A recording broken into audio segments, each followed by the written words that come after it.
What does it take for Graham Norton, the king of charm, to say he hated a guest? After decades of keeping quiet, he's finally named 7 Hollywood stars who made his sofa unbearable, and the names will surprise you. Graham learns the hard way. When Graham Norton first stepped into late-night TV, he knew charm was going to be his best weapon, but what he didn't expect was how quickly he'd have to use it. The early 2000s brought him face-to-face with stars who weren't always ready to play along. Norton was sharp, witty, and quick, yet even his strongest punchlines sometimes fell flat when a guest gave him nothing back. In those first years, Norton built his name with outrageous stunts and a cheeky sofa lineup. The format was different from traditional U.S. late-night shows. Instead of one guest at a time, everyone sat together. That meant if one celebrity froze, the whole room could feel the silence. Viewers loved the chaos, but for Norton, it was trial by fire. Producers saw early on that some Hollywood names didn't understand the British style of humor. They were used to polished talk shows with safe questions and gentle laughs. Norton poked, teased, and looked for sparks. Some guests loved it. Others clammed up. He later admitted that those moments taught him which celebrities could carry the couch and which ones made him want to pull the plug. Audiences picked up on it too.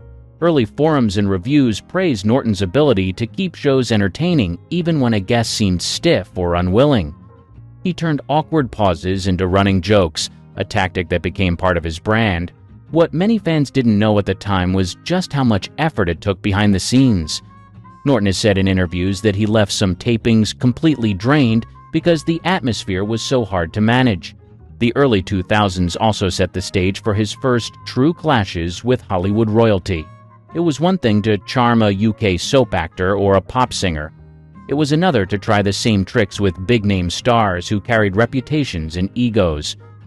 By the time his BBC show officially launched in 2007, Norton had a private mental list forming, the names that weren't just tough, but nearly impossible. That private list would become public years later, but back then, it was simply part of the job. Norton learned quickly a bad guest could derail a sofa, tank an episode, and leave him working double time to keep the audience laughing. And in those first encounters, he realized he'd eventually be ready to name names. Cracking the code of bad guests. By the mid-2000s, Graham Norton had cracked what made his show different. It wasn't the props, the outrageous games, or even his quick comebacks. The secret was the sofa. Putting 4 or 5 celebrities together forced chemistry, good or bad, out into the open. For the audience, that was gold. For Norton, it was also a gamble. He noticed a pattern. British guests often leaned into the chaos. They laughed at each other, told unplanned stories, and rolled with his cheeky digs. Hollywood stars, on the other hand, didn't always see the fun. Some walked in expecting the traditional desk interview. Others didn't know how to react when Norton let another guest take the spotlight. Instead of opening up, they shut down. That left Norton to work double duty. He had to keep energy flowing while reading the room second by second. If one guest stayed cold, he turned to the others and built momentum there. If a star gave short answers, he pivoted fast to a safer topic. Those survival tactics became part of his hosting style, but they also planted the seeds of frustration. In later interviews, Norton admitted that not every famous name was worth the effort. He called some hard work and hinted that they dragged the show down no matter what tricks he tried. Fans only saw the final cut, trimmed and polished. Behind the scenes, producers had to cut long pauses, awkward exchanges, and moments where the sofa chemistry simply broke apart. What kept Norton going was the payoff when it worked. A single brilliant mix of guests could create viral TV. His couch became the place where Tom Hanks joked with Sandra Bullock or Adele cracked up with Graham himself. Those wins proved the formula, but the bad nights stuck with him. He started keeping a mental scoreboard, not just who was funny, but who drained the sofa of all life. By the time the show hit its stride around 2007, Norton had tested enough celebrities to know which ones would never make the highlight reels. He never said the names on air. Still, the stories slipped out in magazine interviews, often years later, and those stories always circled back to one point. Even the biggest Hollywood names could bomb on Graham's sofa. Madonna's awkward visit. When Madonna appeared on The Graham Norton Show, expectations could not have been higher. At the time, she was still one of the most recognizable figures in the world, with a career built on decades of chart-topping music and controversy. Securing her for the sofa was a major booking, and producers knew it would attract huge attention. What they didn't expect was how difficult the interview would feel once the cameras rolled. Norton opened with his usual style, cheeky comments, quick-fire humor, and playful questions meant to break the ice.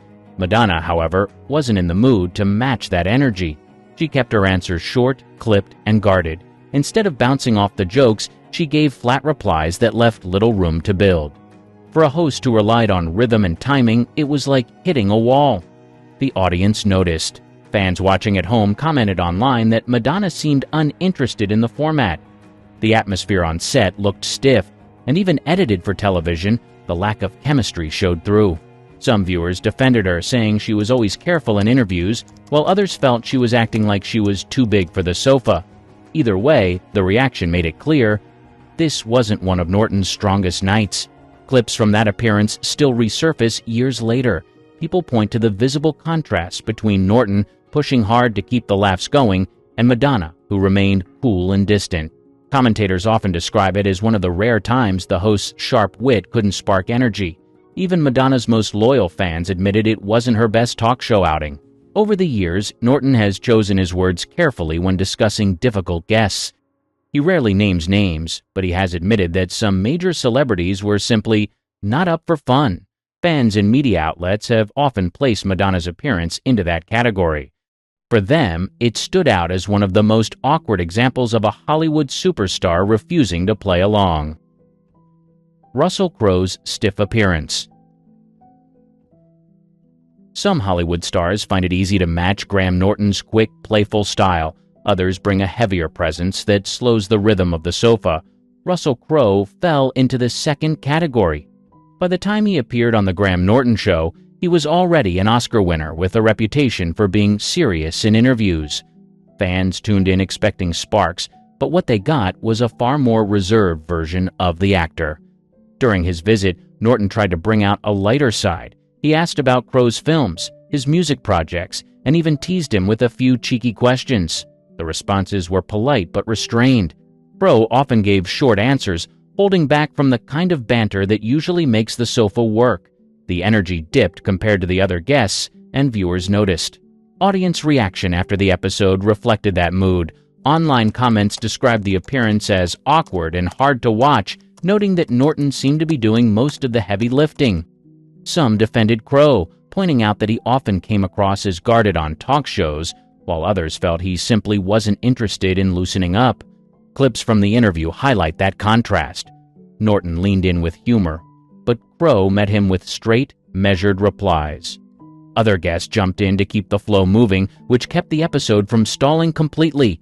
Still, it was clear that Crowe wasn't as engaged as the format demanded. Mickey Rourke's bizarre energy.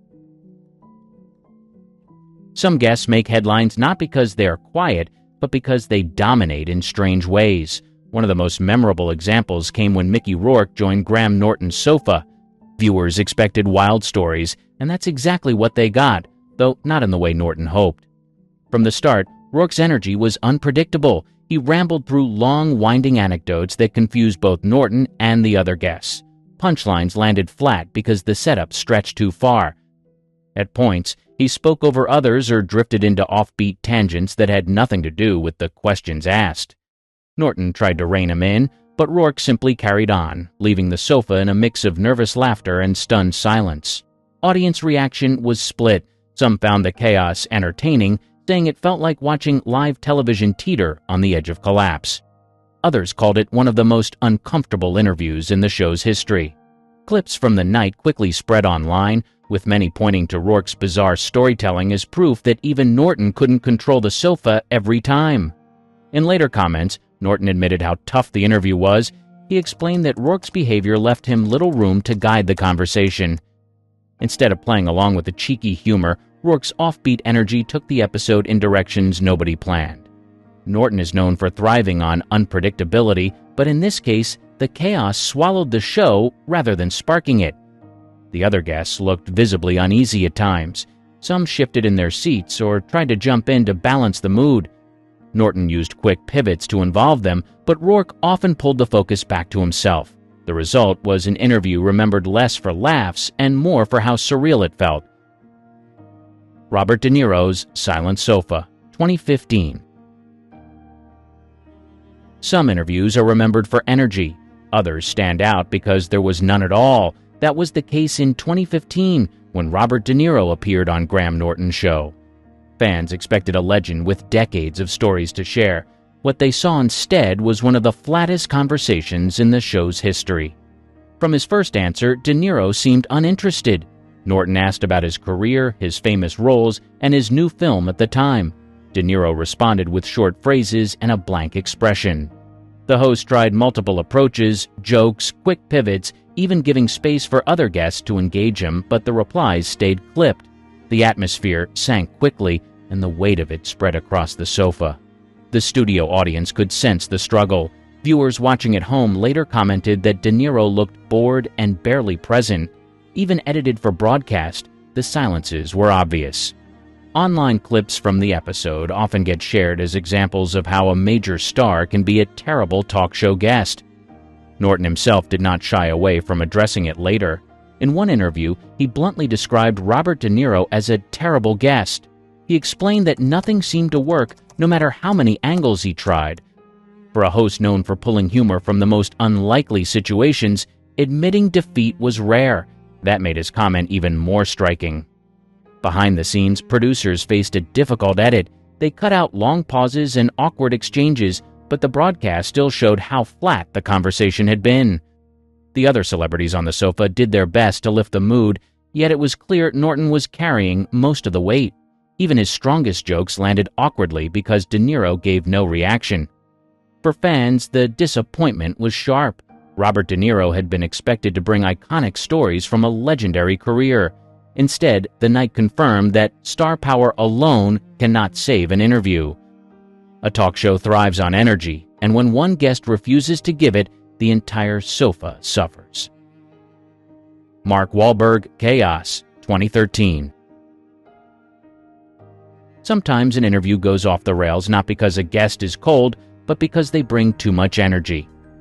In 2013, Graham Norton dealt with one of the most infamous examples when a Hollywood star showed up tipsy and quickly turned the night chaotic. The moment still circulates online as one of the show's strangest disasters. Mark Wahlberg was there to promote Broken City. From the moment he sat down, it was obvious something was off. He leaned against Norton, interrupted other guests, and made jokes that didn't land. At one point, he climbed onto Norton's lap, draping himself over the host while the audience howled with nervous laughter. What should have been lighthearted comedy turned into a cringeworthy spectacle. Other guests, including Sarah Silverman, looked caught between amusement and discomfort. Norton kept his smile, but it was clear he was working overtime to keep control of the sofa. Wahlberg slurred through stories, repeated himself, and ignored Norton's attempts to steer the conversation back on track. Clips from that night went viral almost immediately. Social media reactions described it as a car crash you can't look away from. Fans debated whether Wahlberg was drunk or simply acting out for attention. Either way, the appearance became one of the most talked about in Norton's history. Norton later admitted the incident was difficult. He explained that Wahlberg's behavior crossed the line between playful and disruptive. For a host who thrived on unpredictability, this was too much. It stopped being fun and became hard to watch. In interviews after the fact, Norton did not hesitate to list Wahlberg among his worst Hollywood guests.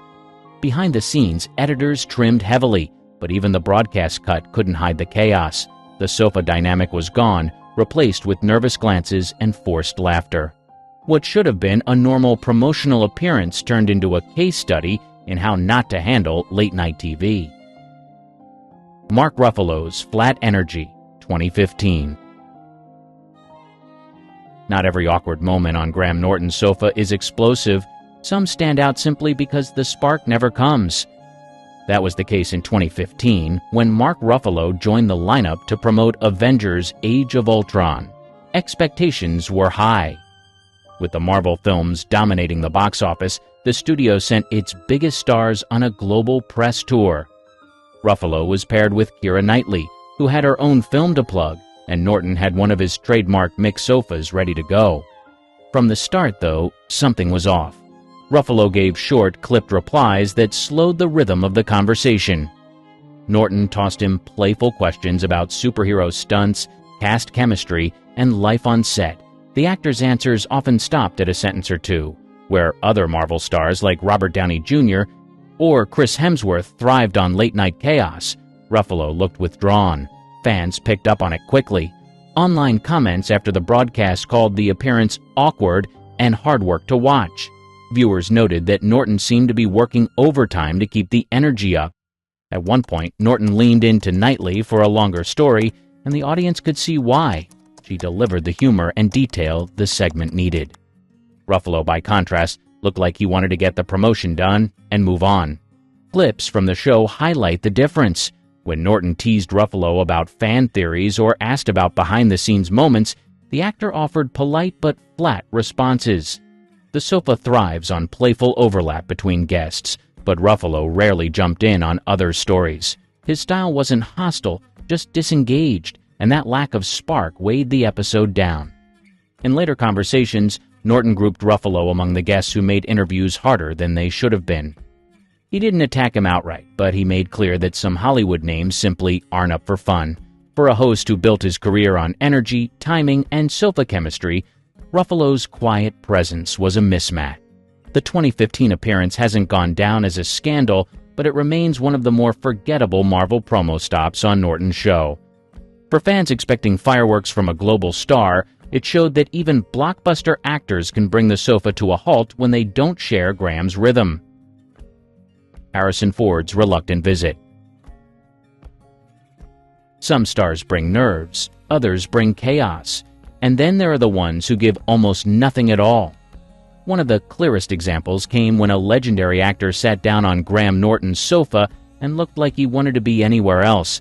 Fans expecting charm and storytelling instead saw a wall of silence.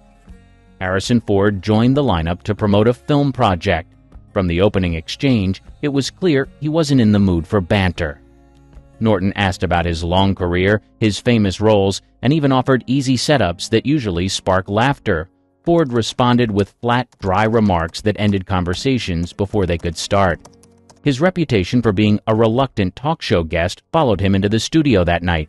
The tension spread across the couch. Other guests tried to step in and cover the gaps, but Ford's indifference made the energy dip again and again. At one point, Norton teased him with a playful Star Wars reference, something guaranteed to get a laugh from the audience. Ford gave a blank stare and muttered a short reply that killed the moment on the spot. Viewers at home reacted quickly. Social media buzzed with comments calling it the most awkward Ford interview ever. Fans noted that Norton was pulling every trick he had, yet nothing worked. The studio audience laughed at Norton's jokes, but the gap between his energy and Ford's lack of interest was glaring. In later interviews, Norton admitted how difficult the segment was.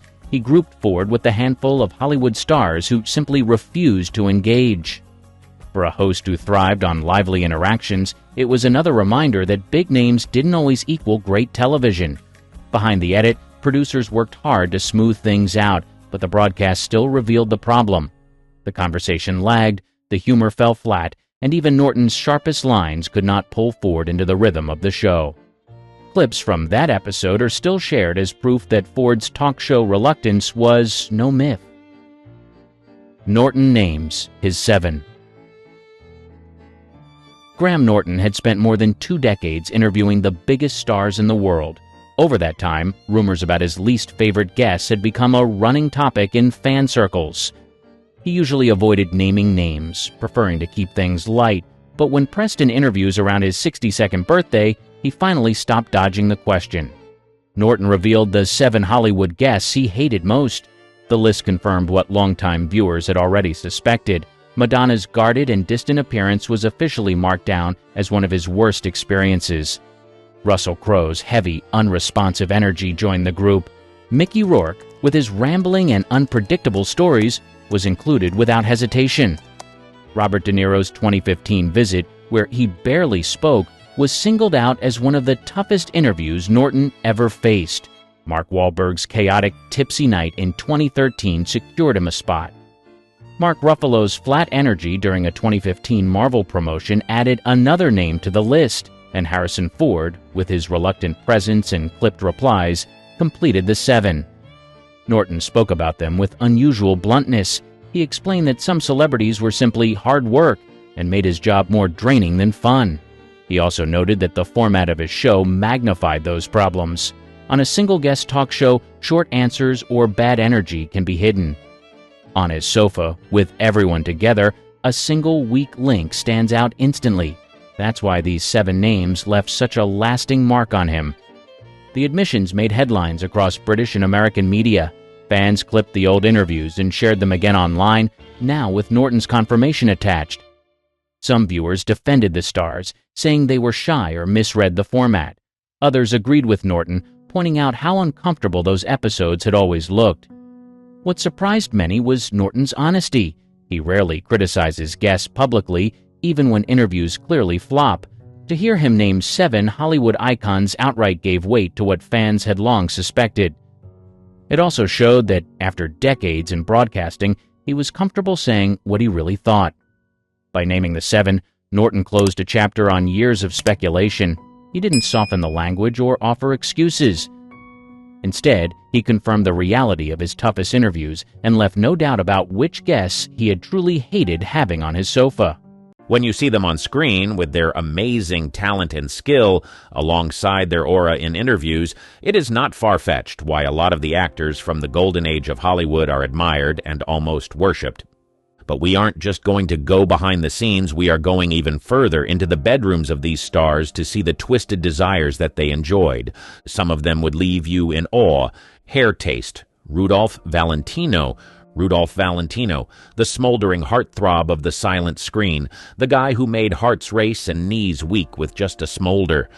Hidden beneath his incredible talent and good looks lies a secret he tried to hide from the rest of the world, a fascination with hair. Yes, you heard right. The man with the brooding eyes and the suave demeanor reportedly had a thing for locks of hair, like collecting them from his lovers or people he was intimate with. It was said that during the deed he would grab onto his lover's lock of hair and pull, almost like he wanted to yank it off, and after they're done, he would cut a piece of their hair and keep it for himself. It was a ritual that turned him. Some say he wanted to create a wild scrapbook, something to remember them by. They say he would sniff and even rub the locks of hair around his groin when no one was looking. However, it should be noted that the veracity of this claim is based on hearsay and rumors, but on the other hand, some of the people who have spoken up about this claim to be his past lovers.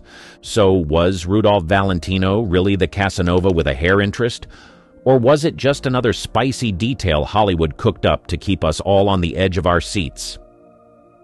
The truth might be lost in the drama of the silver screen, but one thing's for sure, it adds a whole new meaning to the phrase love locks, doesn't it? Golden showers, Erich von Stroheim. This was a man who wore many hats, filmmaker, actor, and apparently a guy with a rumored penchant for golden showers. And no, it's not rain we're talking about here. So here's the scoop. Along the corridors of vintage Hollywood, there are whispers about Stroheim and his supposed fondness for a unique form of intimacy involving liquid gold, which is slang or pee or urine. Erich von Stroheim, with his director's eye and actor's charisma, had a reputation that went beyond his cinematic achievements.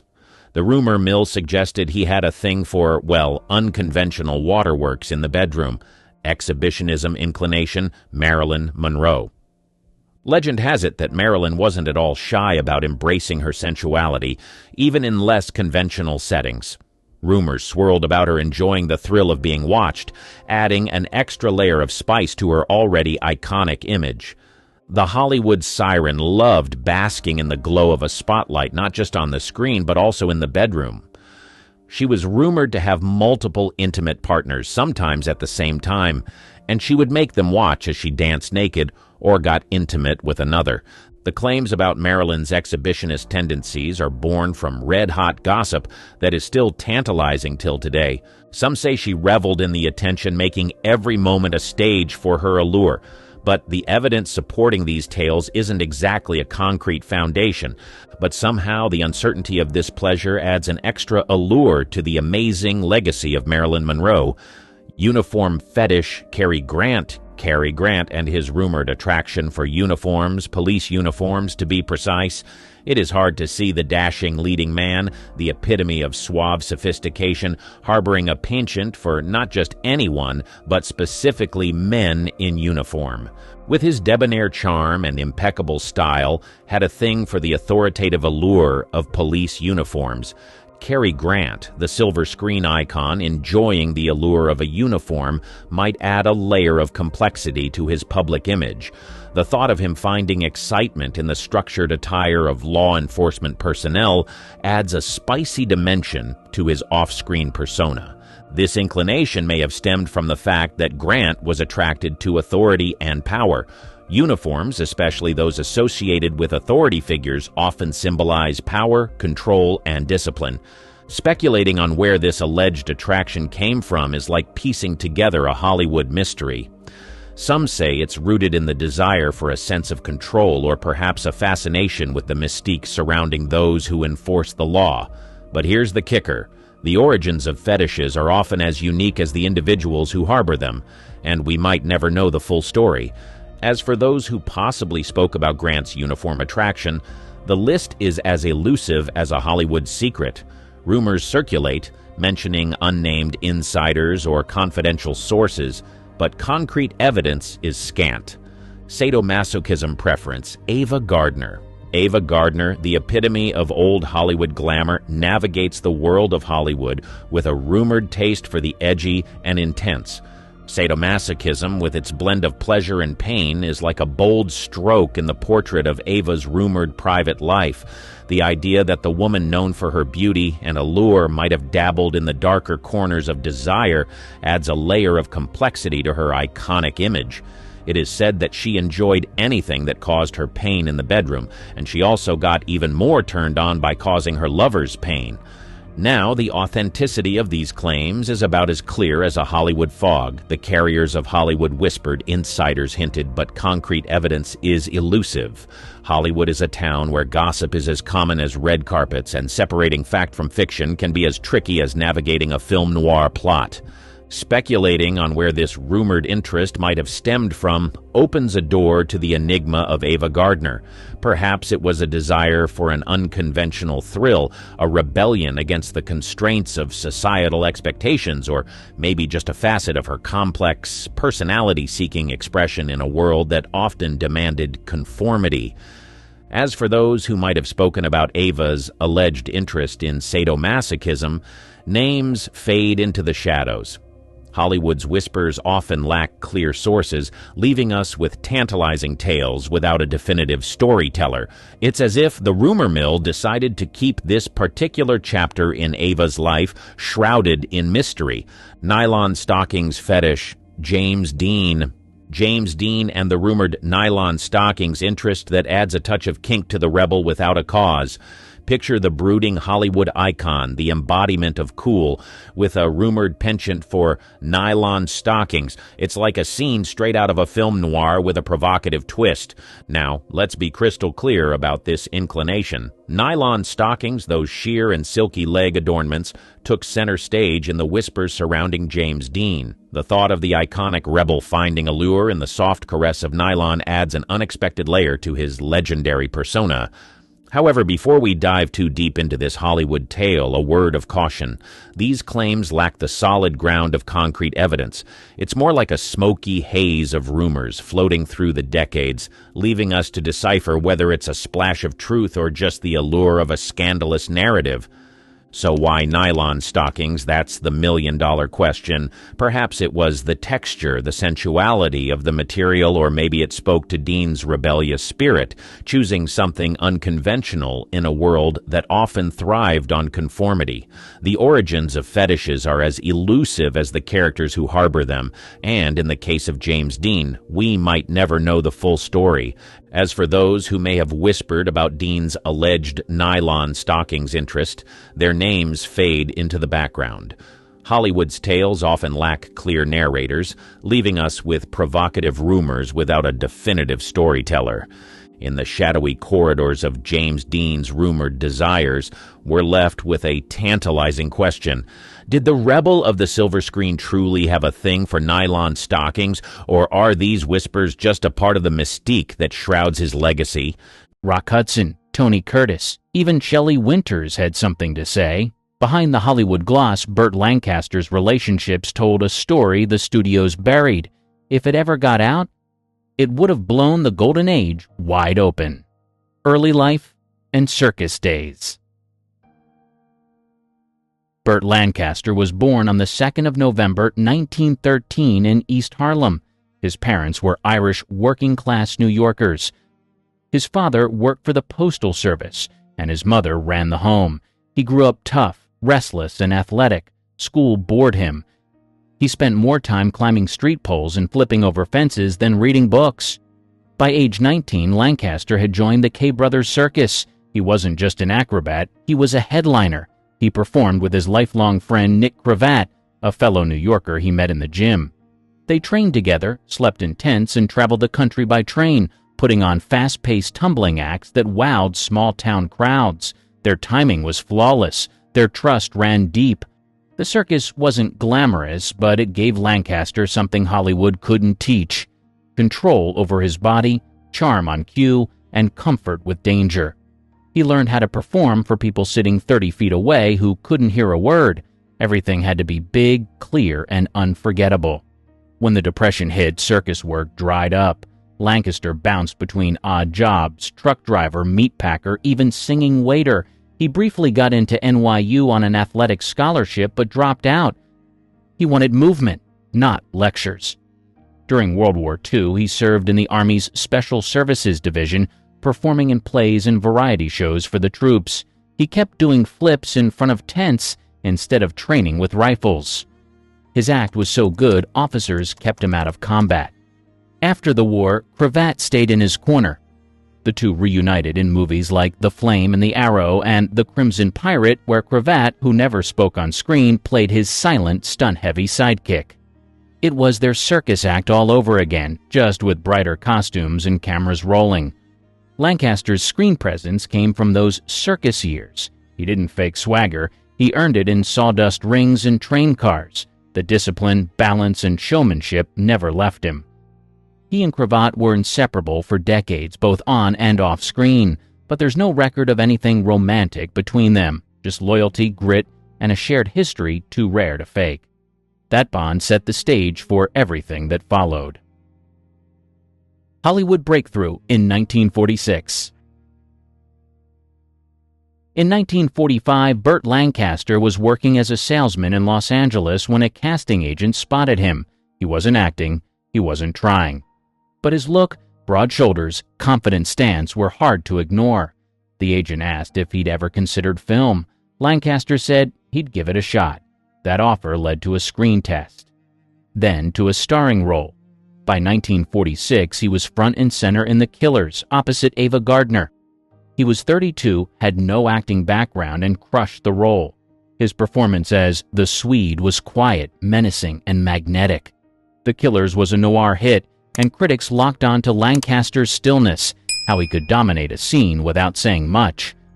He wasn't a trained actor, but his circus years gave him a physical confidence other stars didn't have. Studios came calling, fast, but instead of signing a long-term contract like most actors did, Lancaster did something bold. He stayed independent. He took short deals and kept his options open. That gave him freedom. Within 2 years, he'd launched his own production company, and by the early 1950s, Hecht Hill Lancaster was producing some of the most talked-about films in town. The real power in Hollywood didn't sit in the spotlight, and Lancaster knew exactly where to find it.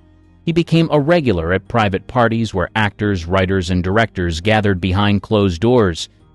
The events were exclusive and guarded. During this time, he reportedly grew close to Rock Hudson. Hudson wasn't a major name yet, but the two moved in similar circles. Both were tall, charismatic, and carefully managed by the studios. They shared a need for privacy, especially in a town that watched everything. Lancaster never acted like a new star. He walked in like he'd always belonged. One film in, and he had already rewritten the Hollywood playbook. Marriage to Norma Anderson. The same year the Killers made him famous, Burt Lancaster married Norma Anderson in 1946. They tied the knot in Yuma, Arizona, just as his career was catching fire. The timing wasn't ideal. He was suddenly working nonstop, traveling for press and taking meetings with producers who wanted him in every war drama and noir thriller being made. Norma, a former actress herself, stepped back from the spotlight to raise their family. They went on to have 5 children, 3 sons and 2 daughters. At home, Lancaster was known to be strict but affectionate. He expected discipline and hard work, values he had grown up with in Harlem and carried with him through the circus and the army. But fame changes things. Lancaster's career demanded long hours and long absences. By the 1950s, stories were floating around about affairs with both women and, more quietly, men. Norma never went public with details, but a few secondary sources have claimed she once accused him of being romantically involved with both sexes. Those claims never came with direct quotes, and no interviews with Norma exist to confirm them. Still, the whispers lingered. Their marriage lasted over 2 decades, but the cracks were visible. Lancaster had a strong sense of independence. He once said in an interview that he didn't believe in being caged by anyone, which didn't exactly line up with being a family man. Friends said Norma was loyal and patient, but eventually the stress and distance became too much. They officially divorced in 1969. It wasn't a public mess, no tabloid blow-ups or court drama, just a quiet end to a long, complicated marriage. Lancaster kept the details private, as he always did, but the emotional weight was obvious. He rarely spoke about Norma afterward. Despite the rumors, nothing concrete ever proved Lancaster's relationships with men. Still, Norma's quiet presence in his life, then her equally quiet departure, left behind questions people still ask. Was she covering for him? Was she protecting herself? Or was it just a Hollywood marriage stretched too thin? What's certain is this.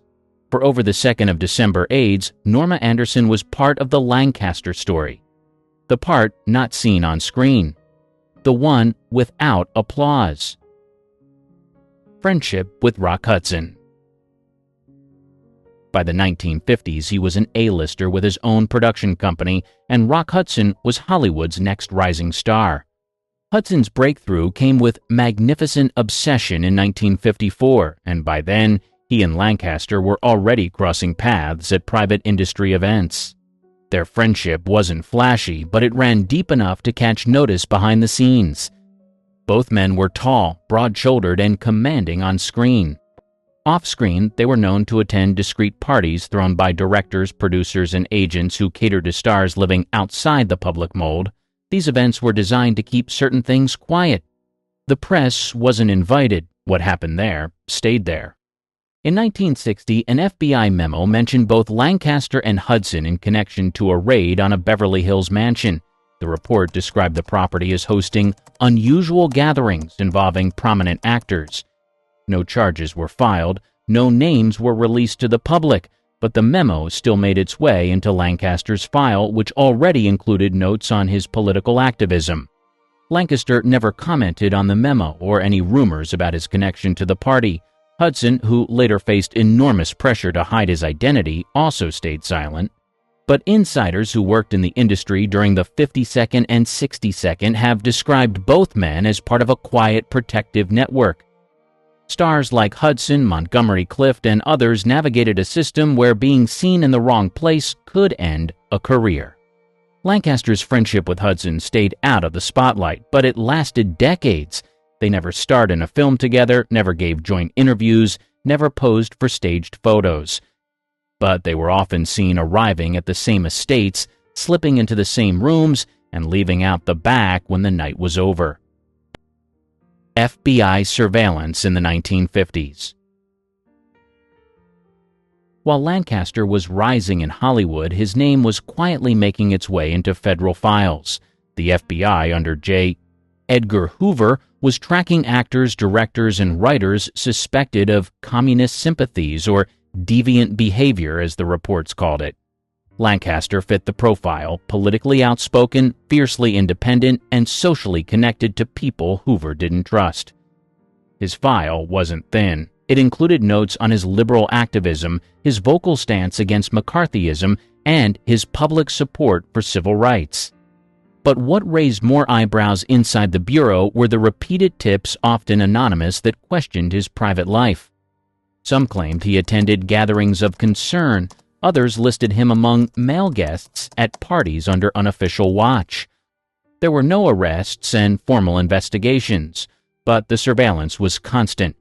Reports mentioned his friendships, his travel partners, and his presence at homes already tagged by the FBI for hosting other suspected figures. None of it was public. The press never caught wind. But Hoover's people took notes. One 1955 memo, now declassified, flagged Lancaster as a subject of interest due to associations with known political radicals and participation in suspect social events. The language was vague on purpose. Agents often avoided naming specific activities. They preferred implication. In Lancaster's case, it was always about proximity, who he stood next to, who he shook hands with, and who he called a friend. Despite the file growing, Lancaster didn't change his behavior. He kept marching in protests, funding independent films, and defending artists blacklisted for leftist views. If he knew the FBI was watching, and he likely did, he didn't let it stop him. Hollywood insiders believed the Bureau kept quiet because Lancaster was too powerful to confront directly. He was bankable, respected, and already beyond the control of studio heads. Going after him would have caused a storm. But the surveillance never stopped. Through the 50-second and 60-second, Hoover's obsession with policing Hollywood's morality left marks on dozens of stars. Lancaster just happened to be one of the few who kept moving forward under the radar on his own terms and without apology. The file stayed open, but he never flinched. Alleged affair with Tony Curtis. On the set of Sweet Smell of Success in 1957, something clicked between Burt Lancaster and Tony Curtis. The film was sharp, moody, and cold, and so was their chemistry. Lancaster played J.J. Hunsaker, a ruthless columnist, while Curtis took on the role of a desperate press agent. They were electric on screen, too electric, some said. Rumors started almost immediately. Crew members whispered about how close the two actors had gotten between takes. They ate meals together, rehearsed late, and sometimes disappeared for hours. Neither man addressed the speculation, but the stories never fully went away. Curtis's 2008 memoir, American Prince, revealed his own bisexuality, though he never confirmed any romantic involvement with Lancaster. Still, he did say Lancaster was impossible to ignore and commanded every room he entered. That kind of phrasing didn't stop people from reading between the lines. Their scenes in Sweet Smell only fueled the gossip. Curtis's character is practically begging for Lancaster's approval throughout the film, eyes wide and voice pleading. Lancaster, in turn, keeps a cool, calculating distance. Critics called it brilliant acting. Fans called it something else entirely. Off-camera, the two shared a tense but respectful working relationship. Curtis admired Lancaster's discipline. Lancaster reportedly saw Curtis as a talented but unpredictable performer. They didn't do another film together, but they remained friendly for years. It didn't help that Lancaster was already the subject of quiet speculation in Hollywood circles. His close friendships, his guarded private life, and his habit of attending tightly controlled parties had people talking. Add Tony Curtis young, striking, and newly famous to the mix, and the rumors took on a life of their own. Still, there was no proof. No letters, no photos, no statements. Just timing, energy, and one very memorable performance. If something more happened, they took it to the grave. What's left is the film. Two actors locked in a power game, staring each other down in smoke-filled rooms, cutting each other with words. Shelley Winters claims. Shelley didn't hold back in her 1980 autobiography. She named names, spilled affairs, and gave Hollywood readers more than they bargained for. In the middle of it all was Burt Lancaster. According to Winters, the two had a passionate off and on relationship that stretched through the 1950s while he was still married. She described him as magnetic and unpredictable, one moment charming, the next cold. She claimed their connection went beyond the physical, but admitted it was never stable. He came and went, emotionally and physically. She called him a man who kept most of himself locked behind a door no one could open. Winters never accused Lancaster of being dishonest about who he was. In fact, she hinted at the opposite, that he was open-minded, experimental, and unwilling to be boxed in by the expectations of 1950s masculinity. She stopped short of saying he was bisexual, but left the door wide open with lines like, "He lived a bigger life than most people could imagine." Their relationship was never a secret in Hollywood circles. They were seen at restaurants, premieres, and parties together. But the depth of it, how long it lasted, what it meant wasn't clear until her book came out. By then, Lancaster had already moved on from his marriage, and Winters was decades past caring about scandal. Readers picked up on the subtext. She was describing a man torn between two worlds, one of control and public image and one of private complexity. She never made accusations, just observations. And she made it clear that Lancaster wasn't a man to explain himself. If people wanted answers, they weren't going to get them from him. Her account added a layer of intimacy to the rumors already swirling. It wasn't just speculation from tabloids or whispers from assistants. It was coming from someone who knew him behind closed doors. Someone who wasn't afraid to say he wasn't easy, wasn't simple, and didn't fit the mold. Shelley Winters told her truth. Whether Lancaster agreed with it or not, he never responded publicly. That was his way. Let them talk. He'd just keep walking.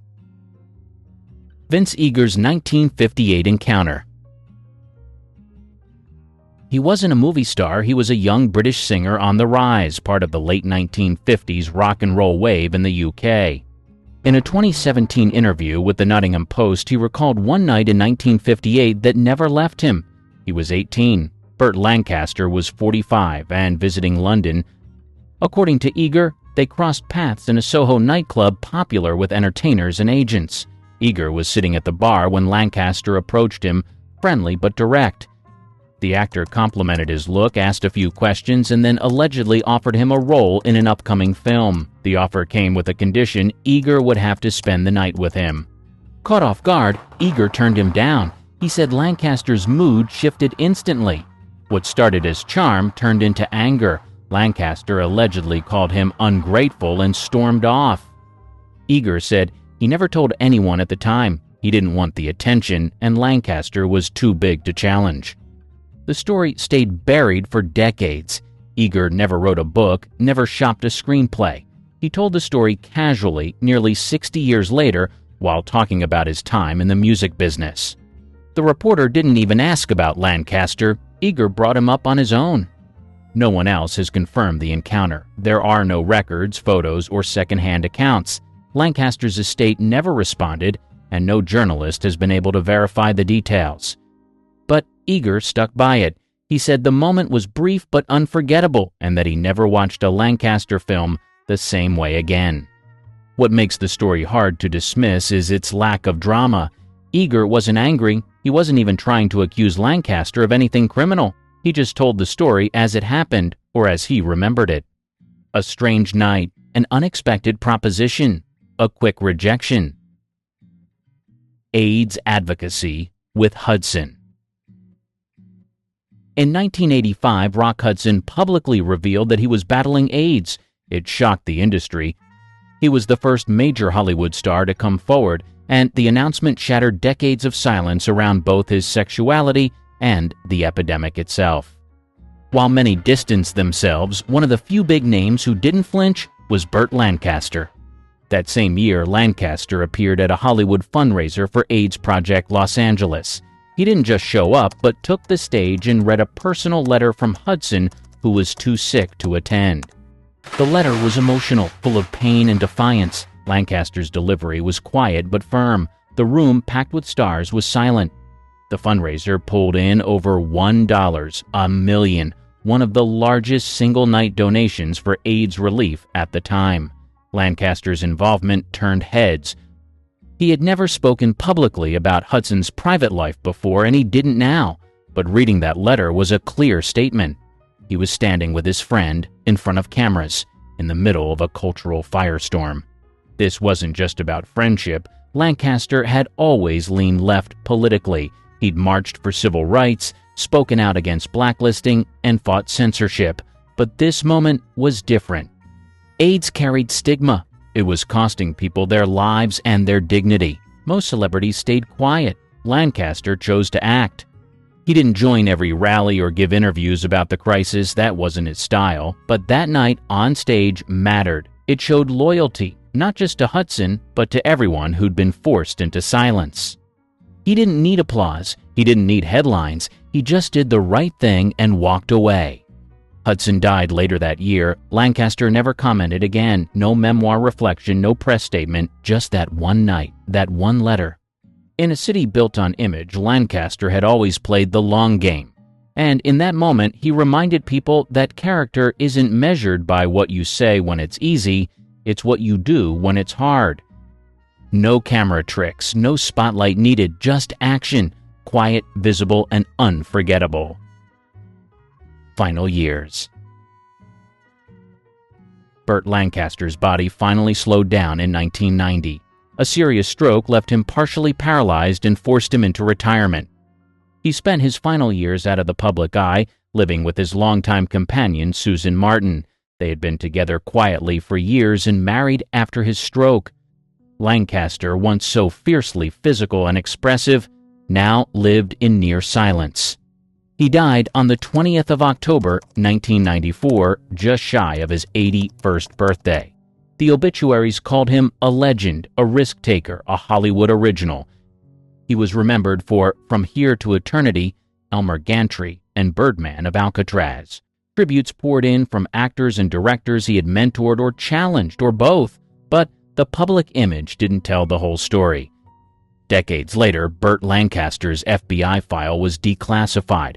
The documents included references to alleged relationships with both men and women, vague notes about suspected conduct, and several redacted pages.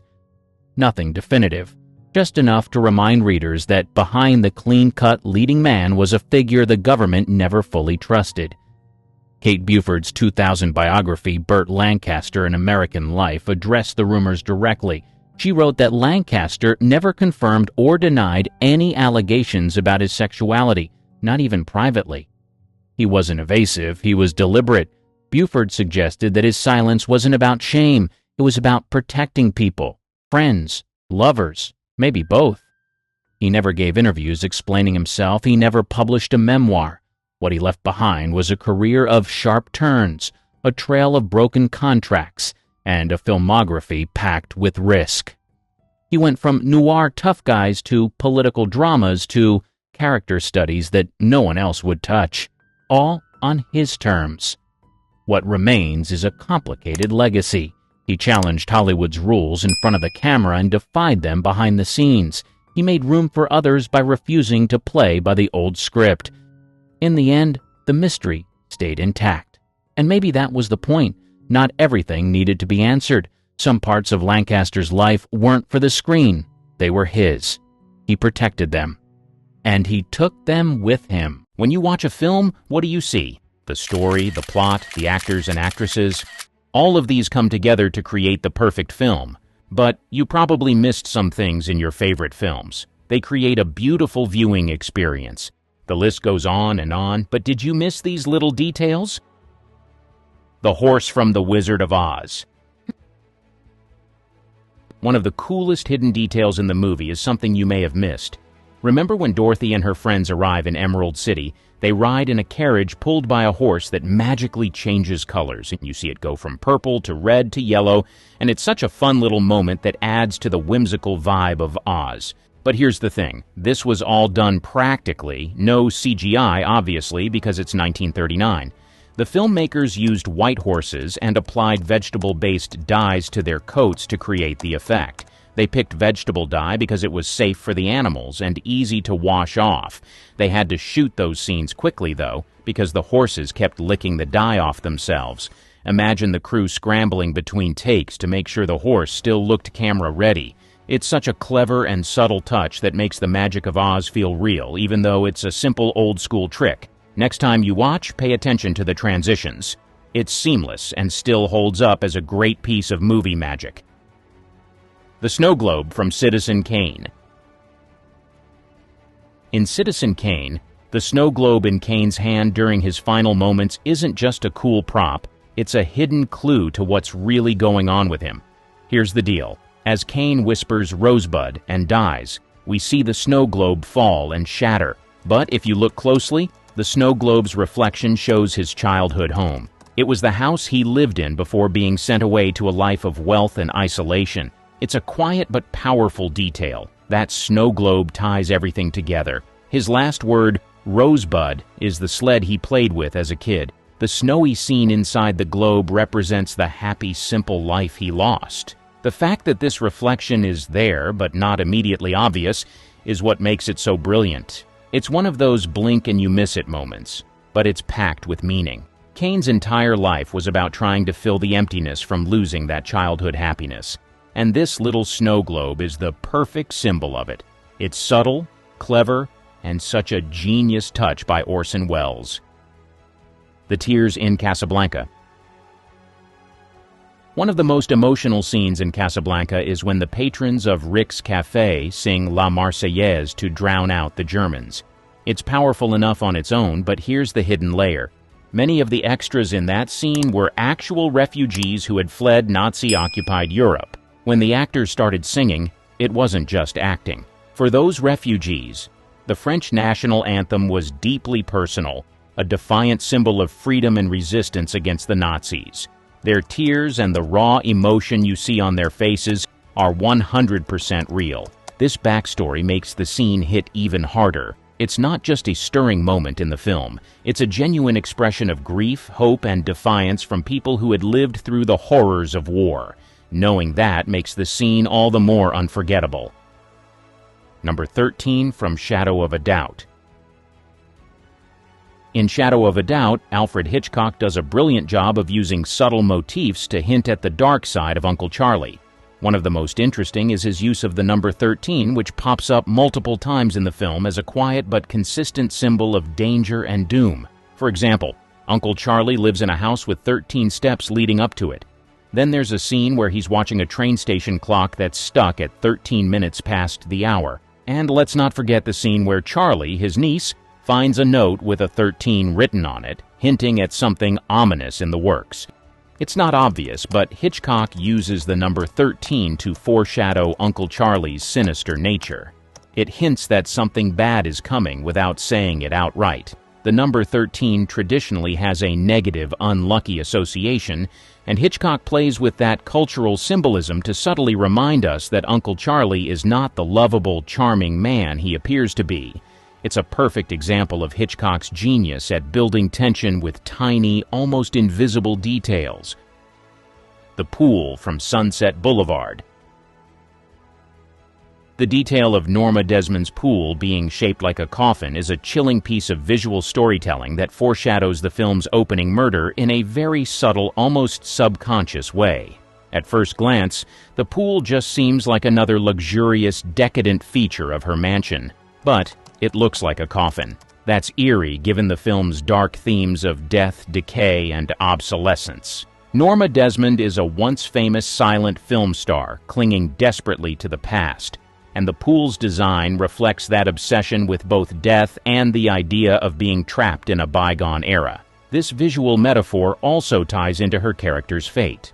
Throughout the film, Norma is portrayed as someone who is slowly losing touch with reality, and by the time of the murder, she has completely snapped. The coffin-shaped pool acts as a visual hint that death, both literal and metaphorical, is looming over her. It's a clever, subtle foreshadowing. It reminds the audience that Norma's life and the film are heading to a tragic end. Ghostly shadow in the third leg. In The Third Man, 1949, one of the most genius moments of suspense happens before we even see Harry Lime, played by Orson Welles.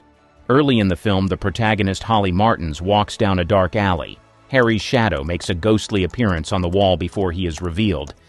This moment is brilliant for a few reasons. First, it sets up Harry Lime as a mysterious figure long before we meet him face to face. The shadow feels like a looming presence, suggesting that Lime is everywhere and nowhere at the same time. It's as if he's haunting the film from the very start, and the tension builds as we wonder who this elusive figure is. The shadows in this scene fit the film's noir style. In noir, light and darkness represent the character's moral ambiguity. Harry Lime, as we later discover, is morally murky, a charming yet unscrupulous man. So his shadow isn't just a visual effect, it's a metaphor for his presence in the film and his impact on those around him. It's a subtle but incredibly effective way of introducing a character that remains shrouded in mystery until the big reveal. Champagne bottle in Notorious. In Notorious, 1946, Alfred Hitchcock uses a simple yet brilliant prop, the champagne bottle, as a ticking time bomb in one of the film's most suspenseful scenes. This moment is a perfect example of Hitchcock's ability to turn everyday objects into symbols of tension and danger. At a party, Alicia, Ingrid Bergman, must retrieve a hidden key from a champagne bottle. It's a setup for a larger espionage plot. Devlin, Cary Grant, is there too. The bottle itself isn't just a prop, it's a metaphor for the time bomb ticking down. You see, the moment Alicia touches that bottle, the stakes are raised. The audience knows something dangerous is coming. The champagne bottle becomes a symbol of suspense. Every clink of the glass, every slow motion of it being passed around, feels like the ticking of a bomb. Mysterious Rebecca in Rebecca. One of the most unsettling aspects of the film is the never-seen face of Rebecca herself. Though she's dead before the story even begins, her presence is felt throughout the entire film, looming over everything and everyone, especially the new Mrs. De Winter, Joan Fontaine. The fact that we never actually see Rebecca, her face, her voice, nothing, makes her influence even more oppressive. Hitchcock uses this absence to create an eerie and psychological tension. Rebecca's memory is so powerful that it's almost as if she's a character in her own right, dominating the lives of the people around her. The housekeeper, Mrs. Danvers, is obsessed with Rebecca, constantly comparing the new Mrs. De Winter to her and making her feel inferior. Rebecca's personal items, like her clothes and even her monogrammed things, are still in the house, adding to the feeling that she's never really gone. Her shadow casts over everything, making the new wife feel like a mere placeholder in Rebecca's life and marriage. The mystery in the big sleep.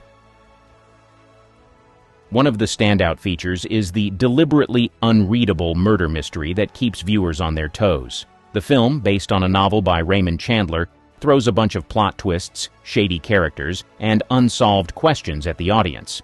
It leaves some clues unresolved on purpose. This ambiguity isn't a mistake. It's a hallmark of film noir. In that genre, moral clarity is often blurred. The line between good and bad is unclear. The film presents a web of linked crimes, a missing sister, blackmail, and murders. By the end, some details remain unresolved.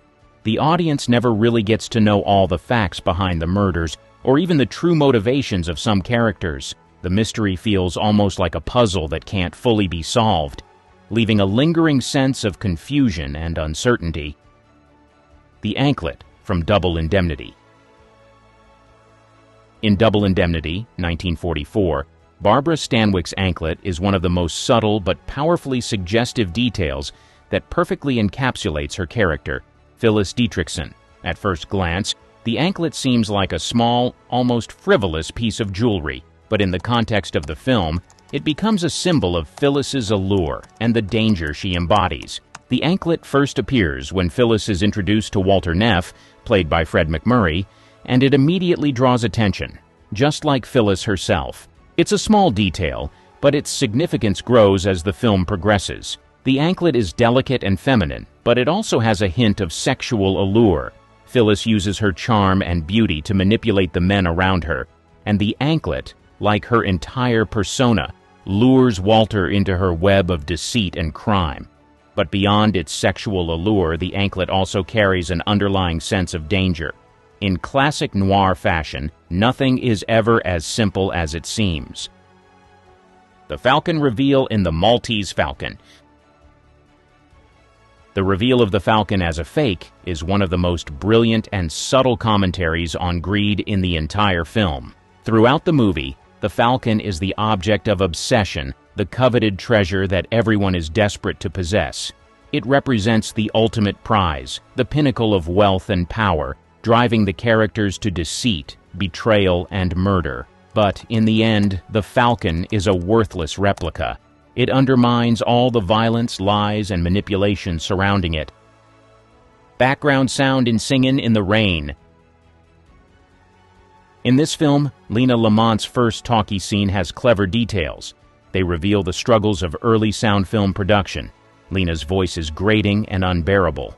That's a big problem. Her character is a leading lady, but her voice doesn't match her glamorous image. However, if you listen closely to the background sounds in that scene, you can hear something interesting. A lot of mechanical noise, like the sound of the recording equipment.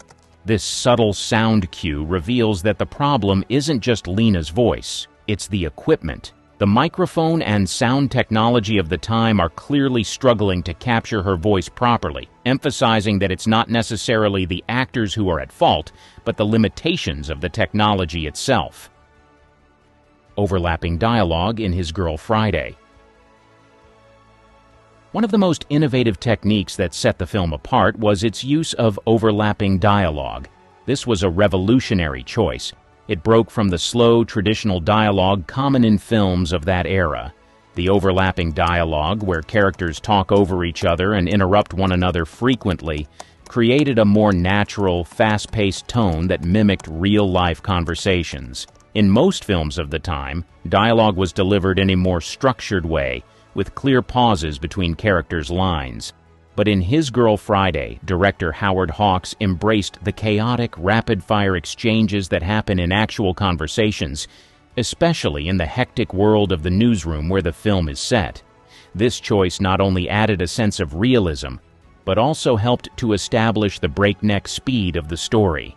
The characters are always on the move, always talking, and always trying to stay one step ahead. The dance sequence in The Red Shoes. In The Red Shoes, 1948, a memorable moment is the dance sequence. It blends reality and fantasy so well that it feels like the film's world is dancing with the lead character, Vicky Page. This sequence, which takes place during a performance of the ballet The Red Shoes, is not just a visually stunning moment. It's a profound commentary on the consuming power of art. The sequence starts in a very grounded, realistic way, showing Vicky in rehearsal and on stage, but as the dance progresses, the lines between the performance and her real life begin to blur. The dust in The Treasure of the Sierra Madre. The final scene in this movie is one of the most powerful moments in cinema, and the blowing dust serves as a symbolic reflection of the fleeting nature of wealth and ambition. Throughout the film, gold is the driving force behind the characters' actions, and it promises riches and success. But by the end, the film reveals the devastating truth.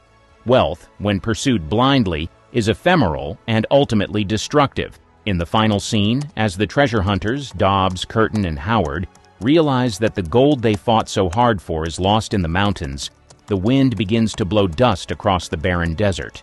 This dust is symbolic on multiple levels. On one hand, it represents the insignificance of their efforts in the grand scheme of things. The treasure they risked everything for is now lost, and nature itself seems to sweep it away, showing how fleeting and fragile human desires and ambitions can be. The portrait in Laura. The portrait of the title character, Laura Hunt, is a central object in the film that embodies the mystery and allure surrounding her. What makes this portrait even more intriguing is that it wasn't a traditional painting. It was actually a photograph that had been touched up with paint. This choice adds an ethereal, almost dreamlike quality to Laura's image, enhancing the sense of mystery that shrouds her character throughout the film. The striptease in Gilda. Rita Hayworth's iconic glove striptease is one of the most memorable moments in classic film, but what makes it truly fascinating is how it subverts expectations. At first glance, the scene seems like a typical seductive moment designed to dazzle and titillate. After all, Hayworth, playing the titular character Gilda, is an alluring femme fatale, and the act of slowly removing her gloves could easily be read as a moment of sexual power. However, what's often overlooked is how the scene is actually more about vulnerability than seduction. Gilda's movements, though outwardly seductive, are imbued with a deeper sense of emotional exposure. The knuckle tattoos in The Night of the Hunter. Robert Mitchum's character, Reverend Harry Powell, is one of the most chilling villains in cinema history, and his love and hate tattoos on his knuckles are a perfect example of how subtle details can serve as a powerful moral allegory. These tattoos are not just simple markings. They symbolize the core struggle between good and evil that runs through the entire film. Each tattoo is prominently displayed during the numerous fistfights and confrontational moments that Powell has with other characters. As he raises his fist to strike, the words love and hate are in clear view, making them almost seem like a visual representation of his internal battle. Shadows and light in a streetcar named Desire.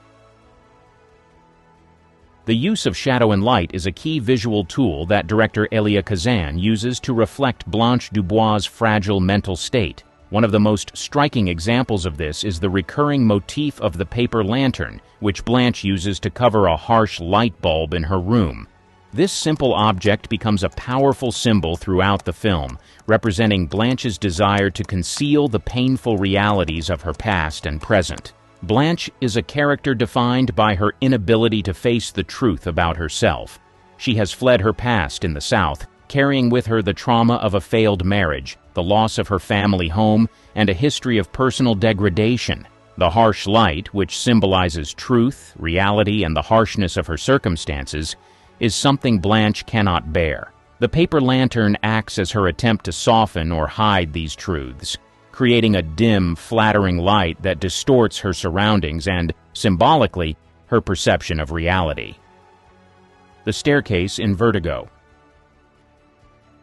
In Vertigo, 1958, Alfred Hitchcock uses the spiraling staircase as a powerful visual motif that mirrors the character's psychological descent, particularly that of the protagonist, Scotty Ferguson, played by James Stewart. The staircase is much more than just a physical object in the film. It becomes a symbol of the spirals of obsession, guilt, and emotional unraveling that consume Scotty. Throughout the film, Scotty's mental state is portrayed as unstable and increasingly obsessive, especially as he becomes fixated on the mysterious Madeline Elster. As Scotty descends into the depths of his obsession, the staircase, specifically the spirals of the staircase, serve as a direct visual parallel to his emotional and psychological descent. The shape of the staircase mirrors his spiraling thoughts, his inability to break free from his fixation, and his gradual losing grip on reality. The motif appears several times throughout the film, notably when Scotty is in the process of investigating Madeleine's disappearance. The visual of the swirling staircase seems to pull him deeper into a state of mind where he can't distinguish between fantasy and reality, much like the disorienting dizziness he experiences due to his acrophobia, fear of heights. The tight, closed-loop structure of the spiral symbolizes the circular nature of his thoughts. He cannot escape his fixation, and every time he tries to move forward, he ends up right back where he started, overwhelmed by his emotions and his need to uncover the truth about Madeleine. The staircase also plays a pivotal role in the film's most famous scene, the moment when Scotty literally falls, spiraling downwards, when he tries to chase Judy, who he believes is Madeleine, up the bell tower. The fall itself is a physical representation of the emotional collapse he's been undergoing throughout the film. The staircase thus not only symbolizes Scotty's internal disarray, but also foreshadows the eventual collapse of his obsession and the tragedy that follows. In Vertigo, the spiraling staircase is a brilliant visual metaphor hidden in plain sight for the destructive nature of obsession and the way it leads to a psychological and emotional breakdown. It's a motif that doesn't just serve as part of the plot's structure, it encapsulates the very essence of the film's exploration of identity, guilt, and the danger of losing oneself in the past. Framed shots in Stagecoach. In Stagecoach, 1939, director John Ford expertly uses carefully framed shots to subtly reveal the inner struggles of his characters, and one of the most effective examples of this is the tension between the preacher, Reverend Dr. Samuel Johnson Clayton, and Dallas, the woman with a tarnished reputation. Ford's use of framing isn't just about creating visually stunning compositions, it's a storytelling tool that deepens the emotional complexity of the characters and their relationships. Reverend Clayton, played by Thomas Mitchell, is a deeply conflicted character. On one hand, he's a preacher, representing moral authority and spiritual guidance. On the other hand, his personal beliefs and actions are challenged by the presence of Dallas, played by Claire Trevor, a woman who's been ostracized from society for her past as a prostitute. The tension between them is palpable, and Ford's framing of these characters in certain shots highlights the inner struggles they are both facing. From the tragic accident that almost crippled her to being turned into a punching bag by her husband while pregnant, Doris Day has no doubt gone through hell. But on TV screens, she was the perfect girl next door. Little did most of her fans know what was truly going on behind closed doors. We'll get to that. In case you don't know who Doris Day was, you're in for a treat. Doris Day, an icon. Born Doris Mary Ann Kappelhoff on April 3, 1922, she was an American actress and singer who took the industry by storm. Her journey began back in 1939 when she kicked off her career as a big band singer. Fast forward to 1945, and she hit it big with not just one but two chart-topping songs, Sentimental Journey and My Dreams Are Getting Better All the Time, thanks to her collaboration with Les Brown and his band of renown. But Doris wasn't just about the band life, she was ready to fly solo.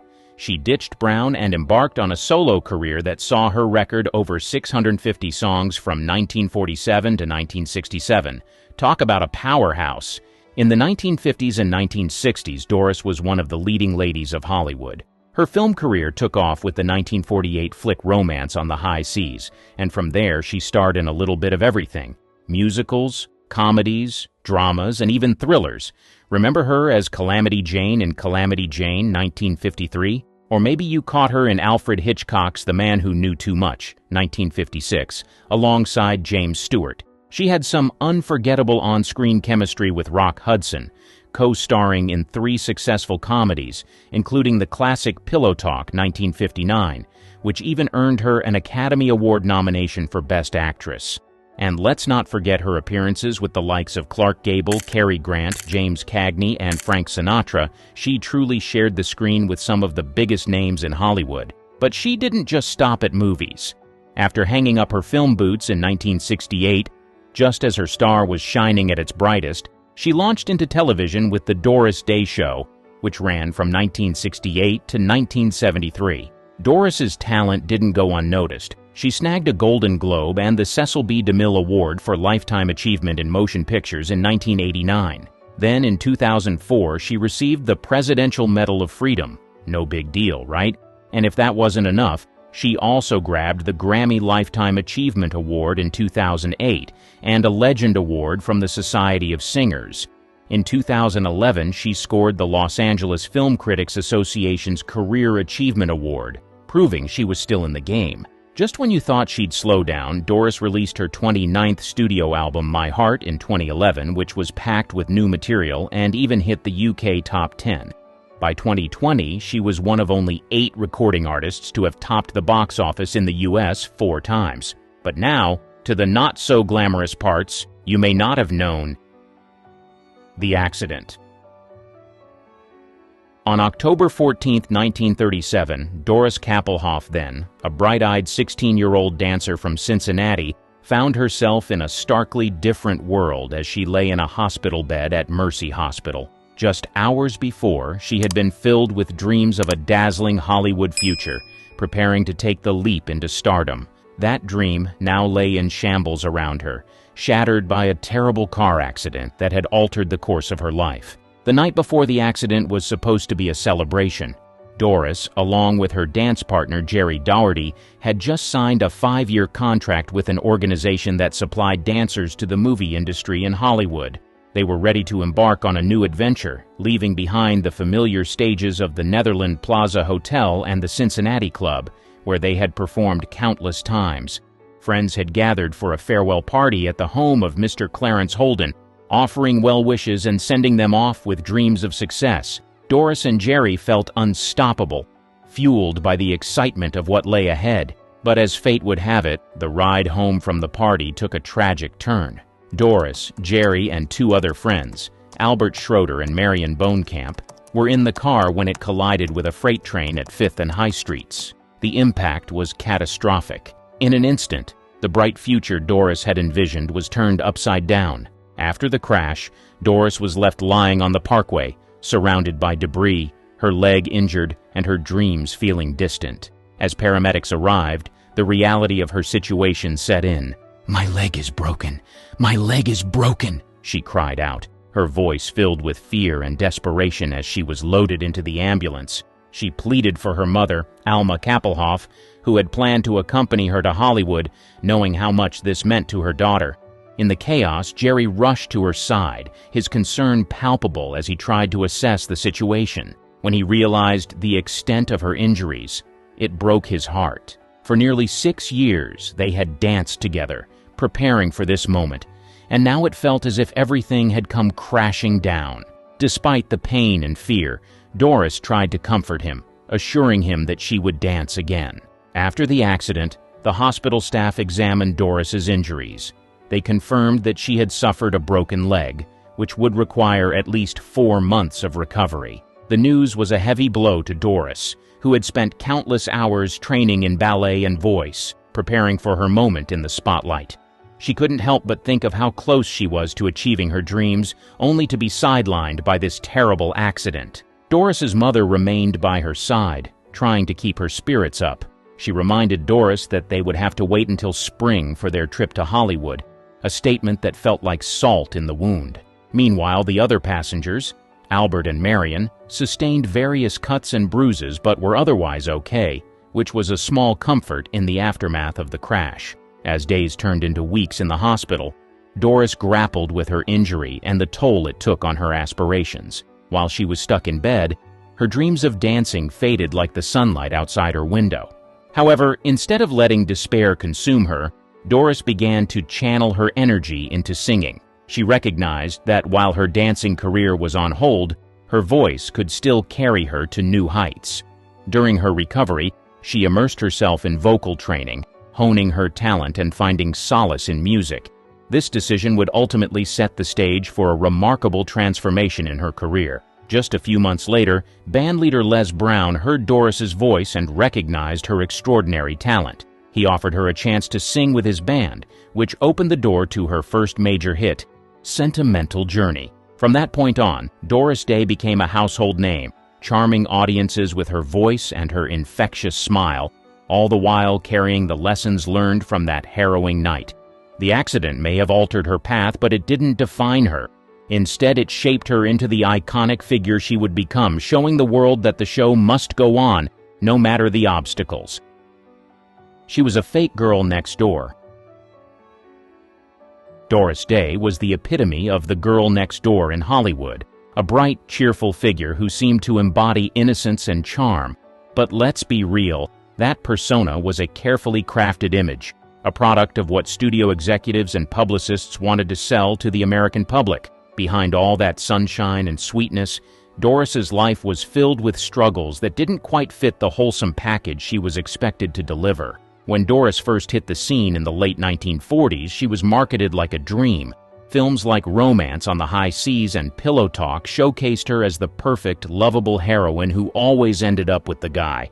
And why wouldn't they want to promote that? After World War II, people were craving stories that reaffirmed traditional values, and Doris was just the gal for the job. But here's where it gets interesting. While she was playing these roles, her real life was anything but picture perfect. Even as her career took off, Doris often found herself forced into roles that didn't resonate with her true self. After her split from Jordan, she wanted to branch out and try more serious parts, but Hollywood wasn't having it. Instead, they pushed her back into those light-hearted romantic comedies, reinforcing that sweet girl image. It was like a never-ending cycle of play the part, don't rock the boat. As the years went by, Doris started to feel suffocated by the very persona that had made her a star. By the 1960s, she was a household name, but it came with a hefty price tag of public expectations. People wanted her to keep smiling, keep being that innocent, carefree woman, even as her personal life began to unravel. From marriage problems to substance abuse, the real Doris Day was a far cry from what you saw on TV, and the executives knew this and hid this from the world. She was a punching bag. Doris Day was the golden girl of Hollywood. She was often portrayed as a bubbly, cheerful persona that made her an endearing figure on screen. But behind that sunny exterior was a darker reality, one marked by a series of awful and abusive relationships that would leave deep emotional scars. Doris's first marriage to Al Jordan, a big band musician, began with a whirlwind romance that quickly devolved into a nightmare. They married in 1946, and Doris was excited about starting a family. However, as time went on, the shadows of their relationship grew longer. Al, who struggled with his own demons, reportedly became physically violent towards Doris. This was not just limited to emotional manipulation. He was known to have hit her even while she was pregnant with their son Terry. Imagine the fear and helplessness Doris must have felt, carrying a child while facing such violence from someone she had trusted and loved. The abuse took a significant toll on Doris. It was not merely a series of physical assaults. It was an all-encompassing emotional struggle. Doris had to endure feeling trapped in a marriage where love was replaced by fear. But there was also her career to think of. The pressure to maintain her public image as America's sweetheart compounded her pain.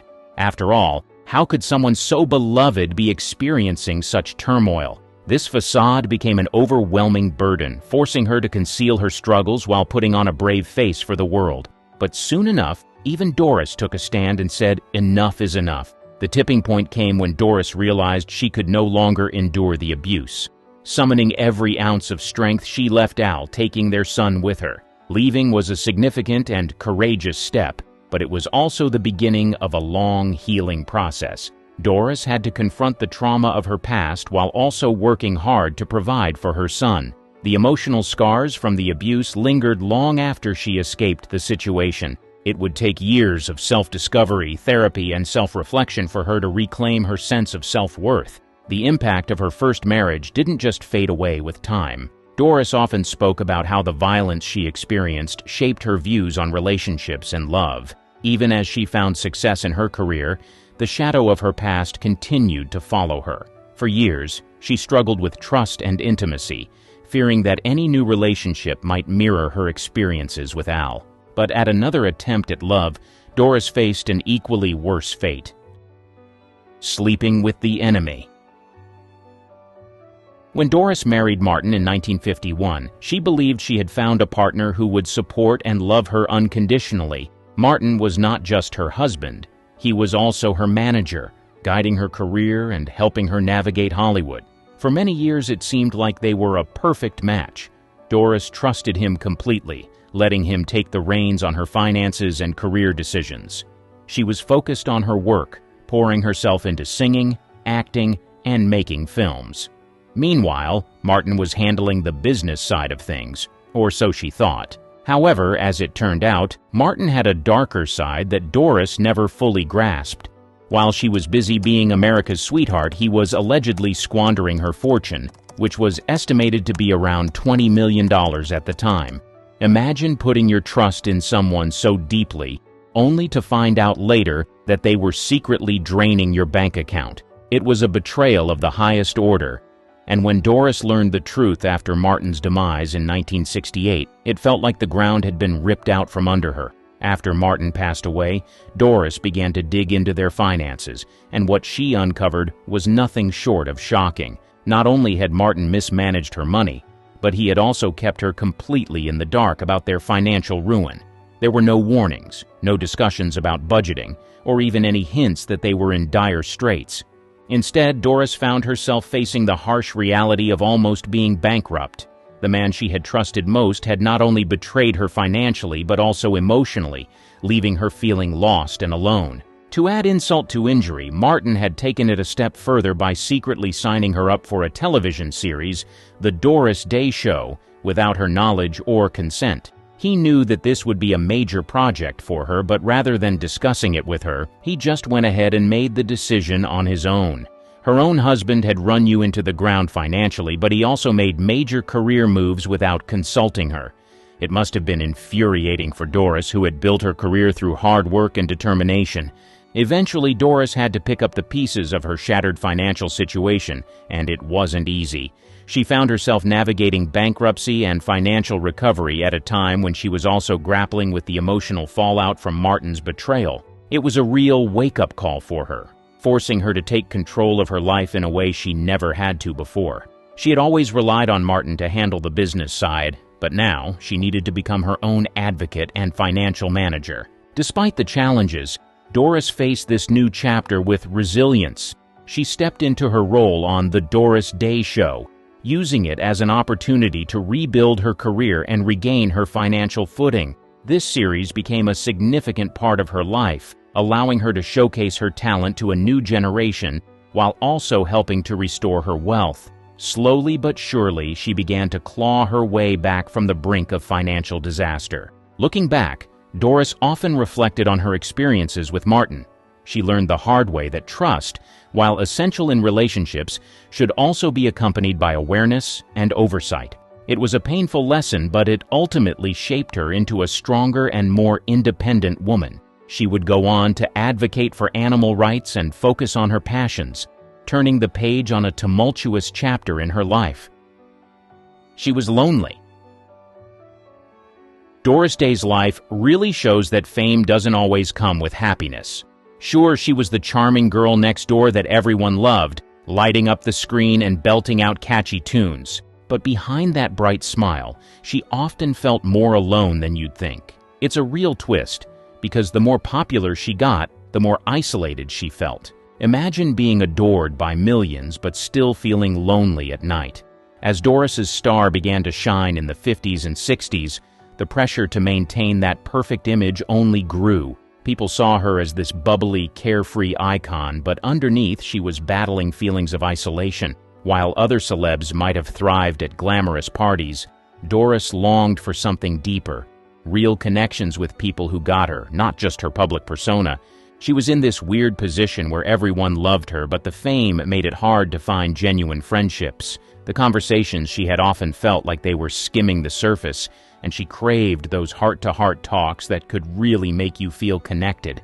The glitzy world of Hollywood sometimes felt more like a bubble that kept her from forming true bonds. Plus, being under the media's microscope didn't help. Every little thing she did was scrutinized, and her personal life became the topic of gossip. It's like she was on a stage, but the audience only saw a performance, not the person behind the curtain. The very fame that brought her adoration also made it difficult for her to share her real self. She wanted to connect with others, but she was always worried about how people would judge her. Her romantic life added to that loneliness.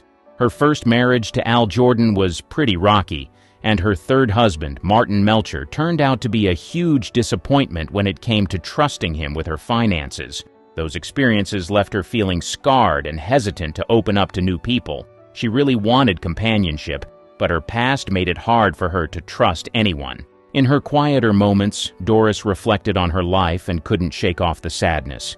She'd often say that, even with all her success, she felt a void inside.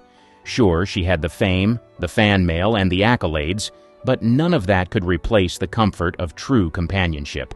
At times, she just wanted someone to share her life with, someone real to lean on in a world that felt so fake. But sadly, she never had that. So she poured herself into her music and acting, maybe hoping that by sharing her feelings, she could connect with others on a deeper level. Songs like Que Sera Sera really hit home, not just for her fans, but for her too. Through her performances, She sought to bridge the gap between the dazzling Doris everyone saw and the lonely woman she felt like inside. The tragic demise. Doris Day's life took a heartbreaking turn when her son, Terry Melcher, passed away. Terry was born in 1942 during her tumultuous first marriage to Al Jordan. As a child, he was surrounded by all Hollywood had to offer, and Doris was fiercely protective of him. She worked hard to give him a stable upbringing, especially considering the chaos she faced in her own life. Terry grew up to become a talented music producer and songwriter, working with some of the biggest names in the industry, like the Byrds and Paul McCartney. He had his own share of success and seemed to be carving out a unique identity in the music world, separate from his mother's enormous shadow.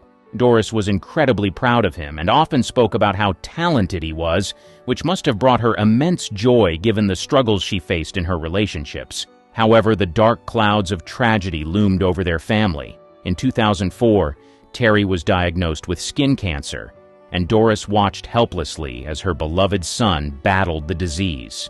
It was a devastating blow for her, as she had already endured so much heartache throughout her life, including abusive relationships and the pressure of fame. Terry fought hard, but the cancer took its toll, and he passed away in November 2004 at the age of 62.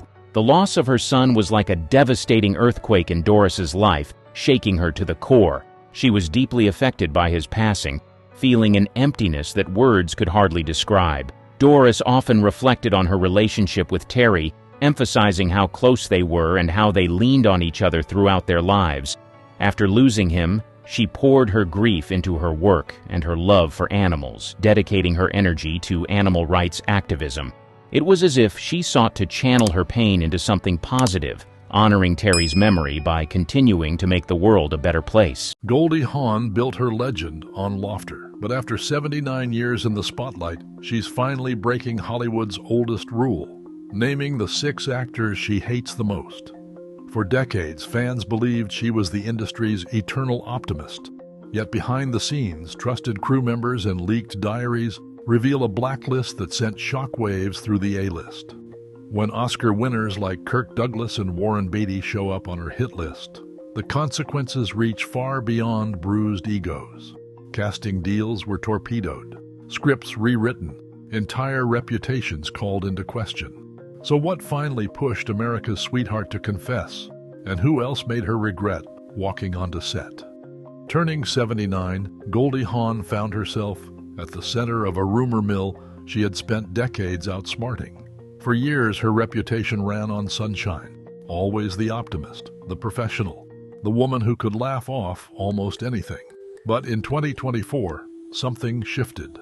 Not in a splashy tell-all interview or a late-night monologue, but in the slow, quiet way that secrets start leaking when the world stops expecting you to keep them. It was not a single confession, neatly packaged. Instead, whispers grew into headlines. Viral videos dissected her old interviews. Gossip channels stitched together crew stories. And suddenly, the notion of a Goldie Hawn hit list had a life of its own. The names, 6, sometimes 5, sometimes 7, circulated with the certainty of urban legend, even as no direct quote from Hawn herself could be found in memoirs or mainstream press. She had never written these names down. She had never said them on camera. Yet the story stuck, fueled by a culture hungry for revelations and a digital age that rewards the messiest secrets. The timing was no accident. In an era when Hollywood's code of silence is cracking, when actors twice her age are finally naming names, Hawn's supposed blacklist became more than clickbait. It became a symbol. For every woman who had swallowed a slight, every performer who had smiled through a snub, her rumored candor at 79 seemed like a reckoning overdue. Social media sentiment, once content to celebrate her as America's sweetheart, now pulsed with speculation. Who had pushed her too far? What did she endure behind the scenes of those beloved films? The truth, as always, is tangled. No official records, no transcript, no direct confession, just the steady drip of crew diaries, stylists' recollections, and the kind of oral history that thrives in the shadows. She remained silent as the story ballooned, her absence from the debate only adding to the mystique. In the background, a new generation of fans and critics began to re-examine the old Hollywood order, searching for clues in every smile, every sidelong glance, every line she ever delivered. At 79, whether she spoke or not, Goldie Hawn was finally being heard in a way that had nothing to do with comedy, and everything to do with truth. Kirk Douglas, the first shadow in Goldie Hawn's Hollywood story, wasn't a villain in the usual sense. He was a legend, a force, and in 1968, the undisputed star of the one and only genuine original family band. For a young actress still learning the rules, his presence could feel like sunlight and thunder at once. On set, Douglas didn't raise his voice. He didn't have to. A single withering glance after a take, a clipped remark about background fluff, was enough to shrink the air in the room. Crew diaries from that spring mention the day Goldie cried in her trailer, her name missing from the call sheet for a reshoot Douglas had commandeered. She returned to set pale, eyes dry, her smile fixed in place. Not a word of complaint, but the message landed. In this world, legacy trumped talent, and charm was a weapon best kept sheathed. Years later, the pattern was easier to spot. Industry galas, where Douglas would greet her with a slow, theatrical wink, the kind that drew polite laughter from onlookers and left her feeling unseen. A Hollywood journalist, recalling a 1972 awards party, described Goldie as the effervescent ingenue, always introduced with a joke, never with respect. Publicly, she played along. Privately, she learned to keep her guard up, to measure her words, to never let a slight show. If Douglas taught her to expect condescension, Warren Beatty taught her to expect sabotage in a sharper, subtler form. In the late 1970s, Beatty was more than a movie star. He was a myth, a man who could launch or end a rumor with a whisper. Theirs was a brief orbit, a romance more whispered about than confirmed. But the aftermath lingered. Scripts she'd helped develop were quietly recast, her name replaced on call sheets without warning. At press events, Beatty's praise for her sparkle landed like a backhanded compliment, always stopping short of crediting her vision. Crew members remember the silence in the room when she was passed over for a project she'd championed, the role handed to someone else, the apology never delivered. For Goldie, these weren't isolated wounds. They were lessons, the kind that teach you to keep your distance, to trust your instincts, to recognize when the rules are written for someone else. By the time she reached her 30s, she'd learned to spot the warning signs, a joke that stings, a compliment that diminishes, a door that closes just as you reach for it. No anger, just certainty. In Hollywood, power moved in shadows, and she had learned to walk in the half-light. If power could sabotage from afar, ego could detonate up close. The late 1970s brought a new kind of storm to Goldie Hawn's sets, one that didn't just bruise egos, but drained every ounce of joy from the room. When Foul Play rolled cameras in 1978, Chevy Chase arrived with his own weather system. Fresh off his Saturday Night Live fame, Chase treated the script like a suggestion and the crew like an audience for his endless improv. Director Colin Higgins scribbled in his notes about scenes derailed by off-the-cuff jokes and last-minute line changes. For Goldie, the real punchline came during her emotional takes. Chase would interrupt, offer pointers, even physically nudge her for better framing. But the chaos wasn't his alone. Bill Murray, on the set of Wildcats in 1986, turned snack breaks into hostage situations. Crew members remember hours lost to elaborate demands and in-character pranks that left everyone, especially Goldie, exhausted. One day, Murray chewed through a scene, mouth open, daring her to stay in character. She managed, but later asked for schedule changes, a rare move for someone known for never rocking the boat. Sean Penn didn't need a starring role to throw things off balance. Dropping by the swing shift set in 1984, he cut through blocking ignored call sheets, and treated background players like props. Goldie's official complaint about disruptive visitors didn't name names, but the message was clear. These weren't just difficult days.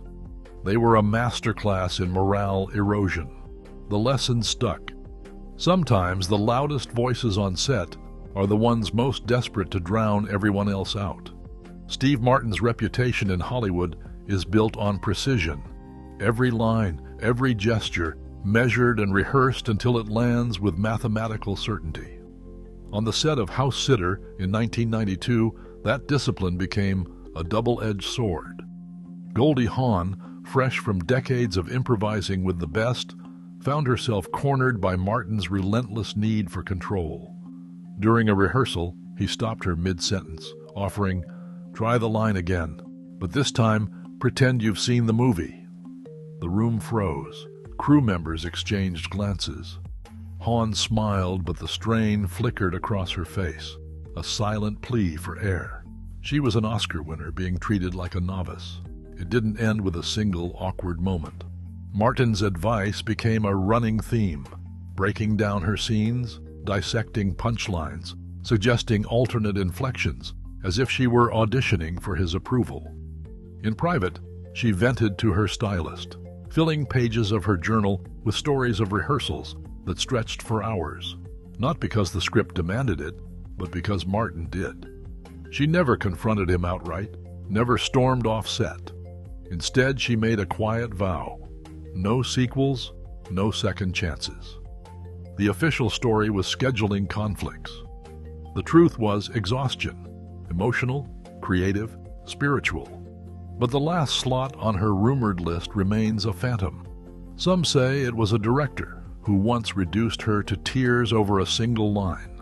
Others argue it was a TV co-star, long forgotten by everyone but her. In interviews, the number changes: 5, 6, sometimes 7. The list itself is a riddle, half legend, half warning. For Goldie, it was never about revenge. It was about remembering who drained her light and who helped her keep it burning. In 2024, online sources widely circulated claims that Goldie Hawn, at age 79, had named 6 actors she hated working with. Throughout this documentary, we trace the origins of these allegations, referencing crew diaries from the late 1960s, director notes from the 1970s and 80s, and viral interview clips. While names like Kirk Douglas, Warren Beatty, Chevy Chase, Bill Murray, Sean Penn, and Steve Martin repeatedly surfaced in secondary reports, no direct, on-record statement from Hawn herself confirms this list. Official memoirs and major interviews remain silent on any explicit blacklist. The identity of the so-called phantom 6th actor remains unresolved, with sources disagreeing on both the name and the total count. What endures is a portrait of an industry where personal and professional tensions often leave more questions than answers. The facts reveal that Hollywood rumors can outpace documented truth, and Goldie Hawn's legacy is shaped as much by what's spoken as by what remains unsaid.